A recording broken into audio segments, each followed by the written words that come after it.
Hello, welcome to Infinitipedia once again. This is Gourav Chakraborty. তো আমাদের prime minister Narendra Modi এখন আছে চায়নাতে উনি এশীয় সামিট অ্যাটেন্ড করতে গেছেন এবং ইন্ডিয়া এবং চাইনিজ রিলেশনটাকে একটু স্ট্রং করতে গেছেন এবং কিছু বিজনেস ডিল সই করতে গেছে। আমি আগের দিন আমার প্রতিবেদনে আমি বলেছিলাম যে এই যে রিলেশনশিপটা, এইটা ইন্ডিয়ার পক্ষে লং টার্মের ক্ষেত্রে ভালো হবে না যদি ইন্ডিয়া নিজেদের বেসটাকে স্ট্রং না করে এবং ইন্ডিয়া নিজেদের ম্যানুফ্যাকচারিং পাওয়ার এবং একটা নেগোসিয়েশন পাওয়ারকে না বাড়ায়। এবং আমি স্টিল আমার এই কথাটাই এক থাকবো। দেখুন, এবার অনেকে এক্ষেত্রে বলতে পারেন, দেখুন আমেরিকা তো আপনার হলো হচ্ছে আমাদের ওপরে ট্যারিফ ইম্পোজ করেছে, তো আমাদের কি উচিত না অন্য কোনো মার্কেট খোঁজা? আমি 100% বলবো খোঁজা উচিত, কিন্তু আপনাকে একটা জিনিস বুঝতে হবে, আমেরিকা আমাদের ওপরে ট্যারিফ ইম্পোজ করেছে, আমেরিকা মানে ইউএস আমাদের ওপরে ট্যারিফ ইম্পোজ করেছে এবং আমাদেরকে কি বলছে যে আমরা হলাম হচ্ছে রাশিয়া থেকে অয়েল কিনছি, এই কারণে আমাদের ওপর ইম্পোজ করেছে। কিন্তু আপনাদেরকে জানিয়ে রাখি, এবং আপনারা হয়তো জানেনও এই বিষয়টা, চায়নাও কিন্তু রাশিয়া থেকে প্রচুর পরিমাণে অয়েল কেনে।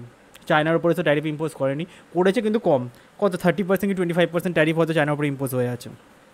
পাকিস্তানের ওপরে কম ইম্পোজ হয়ে আছে, বাংলাদেশের ওপরে কম ইম্পোজ হয়ে আছে, আমাদের ওপরে বেশি ইম্পোজ হয়ে আছে।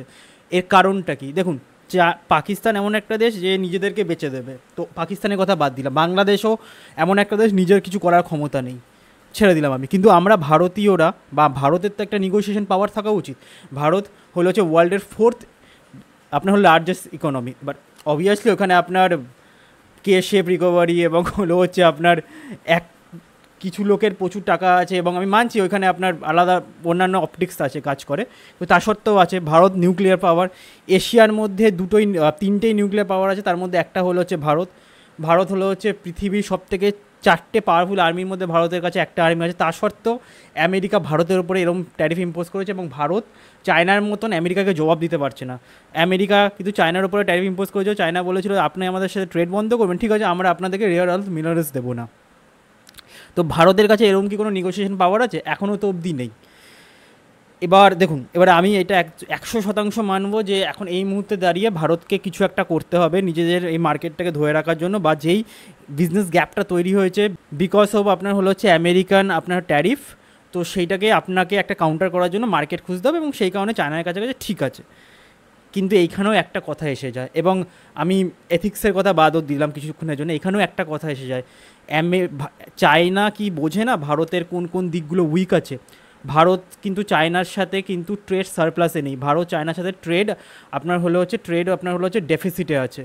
ট্রেড ডেফিসিটের যদি আমি ডেফিনেশন খুব সোজাভাবে দিয়ে দিই, যখন কোনো দেশের সঙ্গে ইম্পোর্ট এক্সপোর্টের মধ্যে ইম্পোর্টটা বেশি করে এক্সপোর্ট কম করে, তখন সেই দেশ ওই দেশটার সাথে ট্রেড ডেফিসিটে থাকে। আমরা চায়নার থেকে ট্রেডিংয়ে জিনিসপত্র কিনি বেশি, বেচি কম, তো আমরা ট্রেড ডেফিসিটে আছি। আমেরিকার সঙ্গে ট্রেড সারপ্লাসে ছিলাম। তো এই জিনিসটা কি চায়না বোঝে না? চায়না 100% বোঝে। চায়না এখন ভালো করেও এটা বুঝছে যে ভারতের এখন দরকার আছে আমাদের।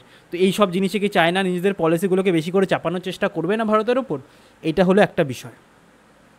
তো এই কারণে আমি বলছি লং টার্মের জন্য এই পলিসিটা কোনো মতে ভালো হবে না। ভারতকে লং টার্মের জন্য চায় না কেন, যে কোনো কাউকে কাউন্টার করার জন্য আপনার হলো হচ্ছে একটা নেগোসিয়েশন অপটিক্স বা নেগোসিয়েশন পাওয়ারকে নিজের মধ্যে বিল্ড করতে হবে। এটা করার আপাতত সবথেকে বড় উপায় হলো হচ্ছে নিজেদের আপনার ডোমেস্টিক প্রোডাকশন বাড়ানো, এবং মেকিং ইন্ডিয়া যে প্রজেক্টটা আমি সম্পূর্ণরূপে সহমত ছিলাম, এবং ভালো প্রজেক্ট মানতে হবে, আমাদের নরেন্দ্র মোদী গভর্নমেন্টের মাধ্যমে এটা বলা হয়েছিল, কিন্তু এটা কার্যকরী সেরকম হয়নি। কেন হয়নি কী বৃত্তান্ত তার উপরে আলাদা করে আপনার ভিডিও বানানো যায়, কিন্তু আপাতত আমি এটাই বলতে কার্যকরী হয়নি। তো এবার আমি চলে আসি হচ্ছে আজকের খবরটাতে।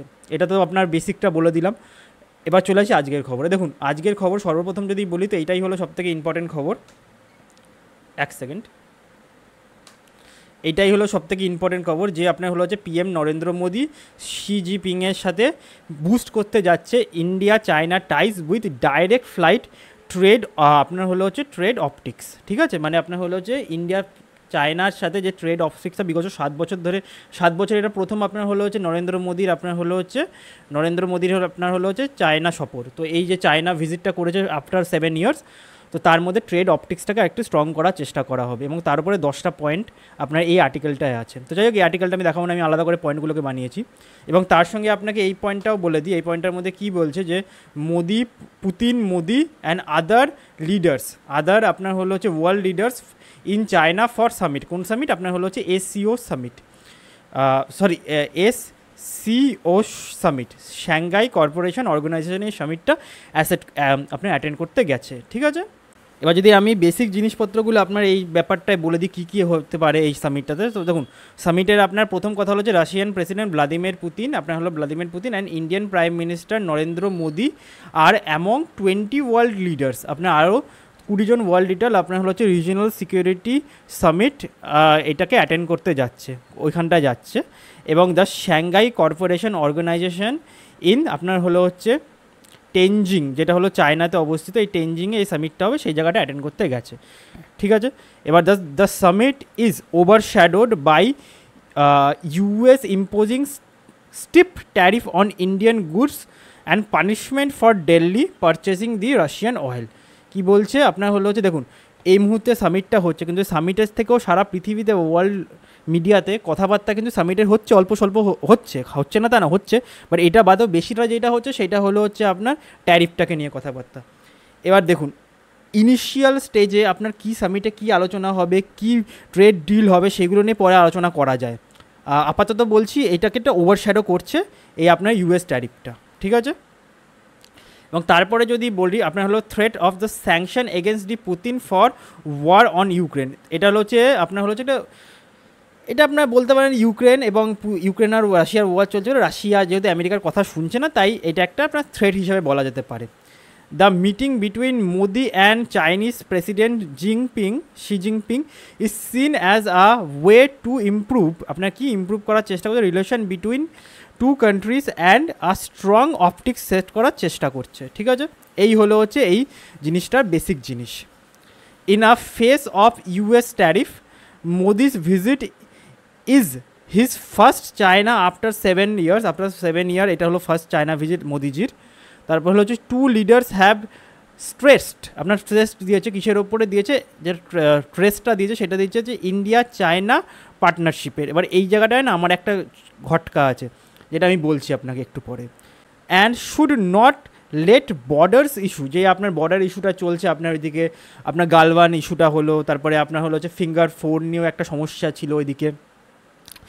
এবং আপনার হলো হচ্ছে আপনারা জানেন যে জায়গাটা আগে ইন্ডিয়ান আর্মি যেত, ওই জায়গাটা এখন একটা বাফার জোন হয়ে গেছে, এরকম টাইপেরও কথাবার্তা হচ্ছে। তো এই বর্ডার ইস্যুটা যাতে এই আপনার সামিট এবং বিজনেসের মধ্যে না আসতে পারে, তো সেই জিনিসটাকে ফোকাস করার কথা বলছে। এবং চায়না এবং ইন্ডিয়া আপনার হলো ওভারঅল পার্টনার হিসাবেই নিজেকে এস্টাবলিশ করার চেষ্টা করবে, নট আপনার হলো হচ্ছে রাইভালস, আপনার ডিফাইন দেয়ার ওভারঅল রিলেশনশিপ। তো এই দেখুন কথাবার্তা শুনতে খুবই ভালো লাগছে, যে আপনার হলো হচ্ছে ইন্ডিয়া চায়না এই এশিয়ার এই দিকে সবথেকে দুটো বড় পাওয়ার, এবং আমাদের মধ্যে রাইভালিটি না, আমাদের মধ্যে আপনার বন্ধুত্ব থাকবে, আপনাদের মধ্যে আপনার পার্টনারশিপ থাকবে, এই জিনিসটা শুনতে ভালো লাগছে। কিন্তু বিষয়টা হলো হচ্ছে পার্টনারশিপ হলো হচ্ছে তখনই সম্ভব বা তখনই খুব ভালো করে চলে যখন আপনার দুই পার্টনারের কাছে কিছু দুজনকে এমন এমন জিনিস দেওয়ার থাকে যেটাতে দুজনাই আপনার বেনিফিশিয়াল হয়। ঠিক আছে, এটা গেলো একটা কথা। আমি এটা কেন বলছি সেটা আমি পরে বলবো। প্লাস আমি এটা বলেছিলাম যে এখানে আপনার হলো হচ্ছে পার্টনার্স, এই ওয়ার্ডটা নিয়ে আমার একটুখানি সন্দেহ আছে। আচ্ছা, আমি যে কয়েকটা ইম্পর্টেন্ট পয়েন্ট বলেছি সেটা হলো হচ্ছে Indian prime minister Narendra Modi and Xi Jinping met, আপনার হলো হচ্ছে টেনজিংয়ে মেট হবে এই এসিও সামিটটাতে, রিজনাল সিকিউরিটি সামিট। এটা রিজনাল সিকিউরিটি সামিট বলছে, বাট আমার ভালো করেই জানি ইন্ডিয়ার মেন টার্গেট হলো হচ্ছে আপনার বিজনেসটাকে একটুখানি বেশি করে বাড়ানো। আচ্ছা, both leaders welcome the progress in bilateral ties since the last meeting at BRICS summit in Russia. BRICS সামিটের পরে আপনার যেখানে আপনার বাইলেটারাল টাইসটাকে আরও জোর দেওয়া হয়েছিল, এখানেও এই ব্যাপারেই আলোচনা করা হবে।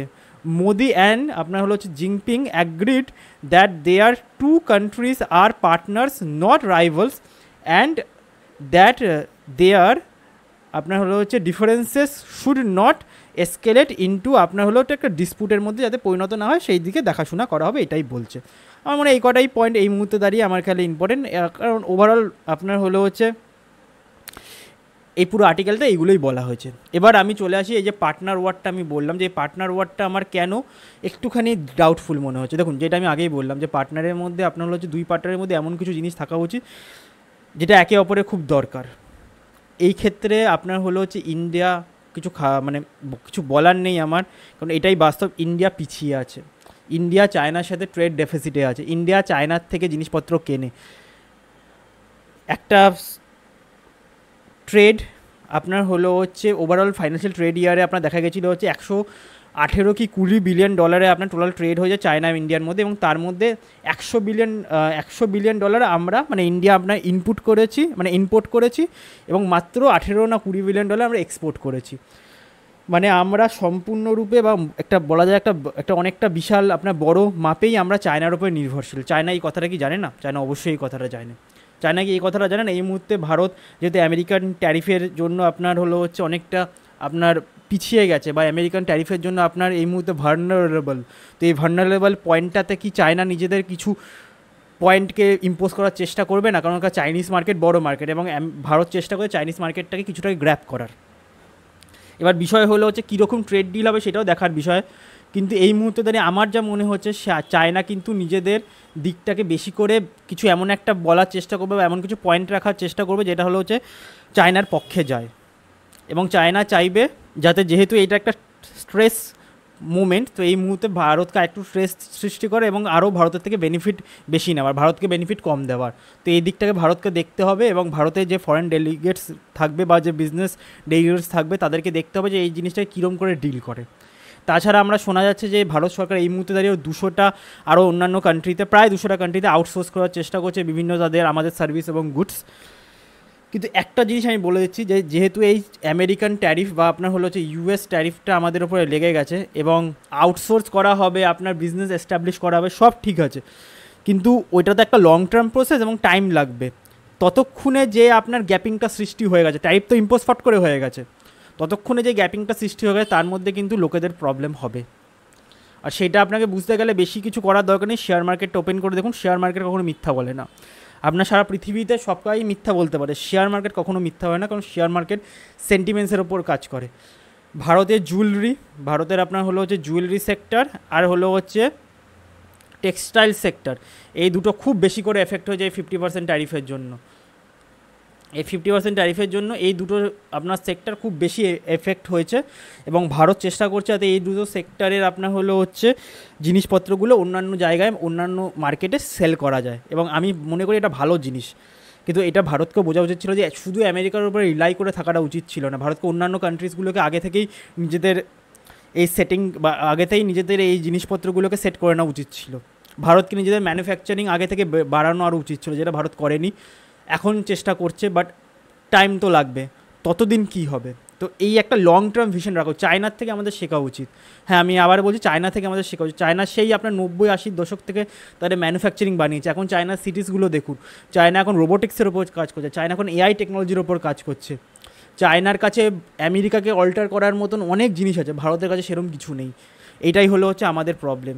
তো আপাতত তো এইটাই হলো হচ্ছে বাস্তব, আপাতত এইটাই হলো হচ্ছে খবর যে আপনার হলো হচ্ছে ইন্ডিয়া এসিও সামিটের জন্য চায়নার কাছে গেছে। এবং আমি একটা বলেছিলাম একটা এথিক্যাল জিনিস, দেখুন আমাদের জেনারেল রাহুল সিং উনি বলেছিলেন হচ্ছে ইন্ডিয়া পাকিস্তানের যখন আপনার অপারেশন সিঁদুরটা চলছিল, ইন্ডিয়া পাকিস্তানের মধ্যে যে ক্ল্যাশটা হচ্ছিল, তার মধ্যে চায়না কিন্তু পাকিস্তানকে ইন্টেলিজেন্সের মাধ্যমে সাহায্য করেছে, চাইনিজ জেট ব্যবহার হয়েছে, এবং চায়না ওপেনলি পাকিস্তানকে সাপোর্ট করেছিল। তো এইখানে একটা এথিক্যাল পয়েন্টও এসে যায় যে ভারতকে কি চায়নার সাথে এরকম ঘনত্বটা বা আপনার হলো হচ্ছে আপনার ঘনিষ্ঠতা বাড়ানো উচিত অ্যাজ পার ট্রেড, এবং ভারতকে কি তাদের মার্কেটটাকে আরও ডিপ ইনসাইট করা উচিত চায়নার মধ্যে। এইটা একটা এথিক্যাল পয়েন্টও আসে, এবং এই পয়েন্টটা থেকে কিন্তু আমরা মুখ লুকাতে পারি না যে ভারত পাকিস্তানের আপনার হলো হচ্ছে অপারেশন সিঁদুরে চলাকালীন বা ওই যুদ্ধটা চলাকালীন চায়না পাকিস্তানকে হেল্প করেছিল। তো এই জিনিসটা থেকে খুব মুখ ঘোরানো যায় না। অনেক পয়েন্ট আছে, অনেক আপনার এরম বাধা আছে, অনেক দ্বিধা আছে, অনেক আপনার স্টাক মুভমেন্ট আছে। তা সত্ত্বেও আপনার হলো হচ্ছে ভারত এই মুহূর্তে চায়নাতে এসিও সামিটে অ্যাটেন্ড করতে গেছে নরেন্দ্র মোদীজি। দেখুন ফরেন পলিসির মতন চলে, ইমোশনের ওপর চলে না, এটা আমি মানছি, কিন্তু এইখানে পয়েন্টটা চলে আছে আপনাদের ফরেন পলিসি কতটা স্ট্রং, আপনাদের ডোমেস্টিক প্রোডাকশন কতটা স্ট্রং, আপনাদের ডোমেস্টিক পাওয়ার কতটা স্ট্রং, আপনাদের নেগোসিয়েশন পাওয়ার কতটা স্ট্রং। এই মুহূর্তে দাঁড়িয়ে আমাকে বলতে বাধ্য হতে হচ্ছে ভারতের কিন্তু এই প্রত্যেকটা পয়েন্টই একটু হলেও উইক আছে। আর নেগোসিয়েশন পাওয়ারে তো আর কিছু বলার নেই। যাই হোক, আমি আশা করব যেন ইন ফিউচার ভারতের প্রোডাকশন বাড়ে, ভারতের আপনার নেগোসিয়েশন পাওয়ার আরও বিল্ড হয়, এবং ভারত সত্যিকারের একটা বিশ্বগুরু সারা পৃথিবীতে স্থাপিত হয়, শুধু খাতা কলমে বা মুখের ভাষণে নয়। তো দেখা যাক ইন ফিউচার কী হয়, যখনই কোনো খবর আসবে আমি অবশ্যই আপনাদের কাছে নিয়ে আসবো। তো এই ছিল আজকের খবর। So please do like, share and subscribe to get this kind of news. This is Gaurav Chakravarti and have a nice day.